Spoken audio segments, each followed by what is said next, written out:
भगवान नारायण की ऐसी माया है कि वो जब जिसको जैसा चाहते हैं वैसा करते हैं।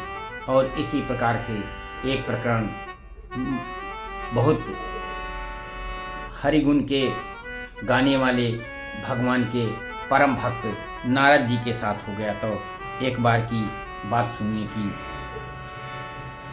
सुनि मुनि मोह होई मनता के, ज्ञान विराग हृदय नहीं जाके, ब्रह्मचर्य व्रत रत मत धीरा, तुम की करई मनोभव पीरा।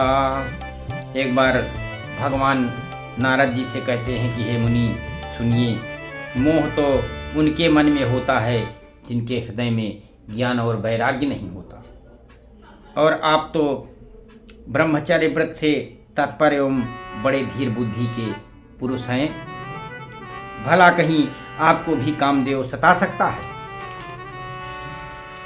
नारद कहो सहित अभिमाना, कृपा तुम्हारी सकल भगवाना, करुणानिधि मन दीख विचारी, उर अंकुर गर्भ तरु भारी।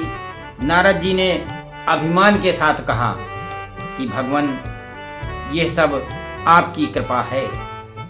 और करुणानिधान भगवान ने मन में विचार कर देखा कि इनके मन में गर्भ की भारी वृक्ष की अंकुर की उत्पत्ति हो गई।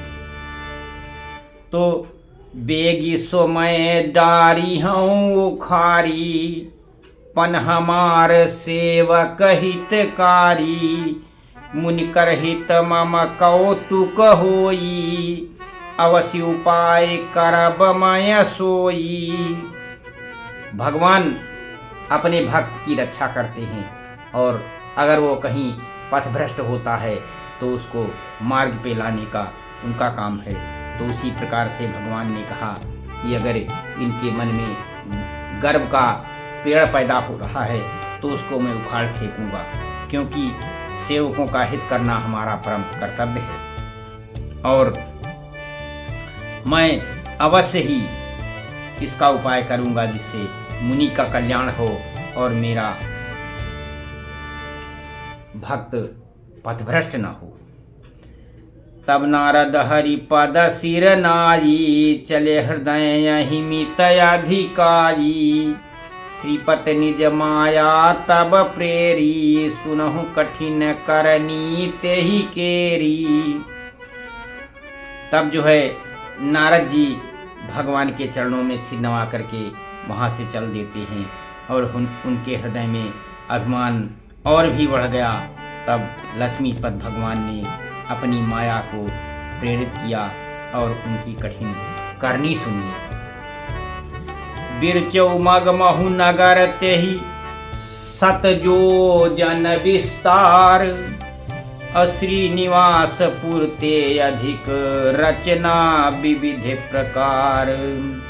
उस हरि माया के कारण रास्ते में 400 कोस का एक नगर बस गया, और उस नगर की भांति भांति की रचनाएं लक्ष्मी निवास भगवान विष्णु के नगर वैकुंठ धाम से भी अधिक सुंदर थी।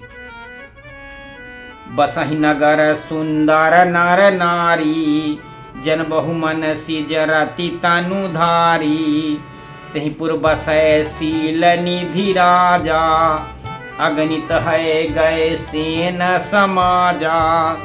उस नगर में ऐसे सुंदर नर नारी बसते थे मानो वे बहुत से कामदेव के समान हों, और उनकी स्त्री रति ही मनुष्य शरीर धारण किए हुए हो। उसी नगर में शीलनिधि नाम का एक राजा राज्य करता था, जिसके यहाँ असंख्य घोड़े हाथी और सेना की टुकड़ियाँ चारों तरफ मौजूद थी।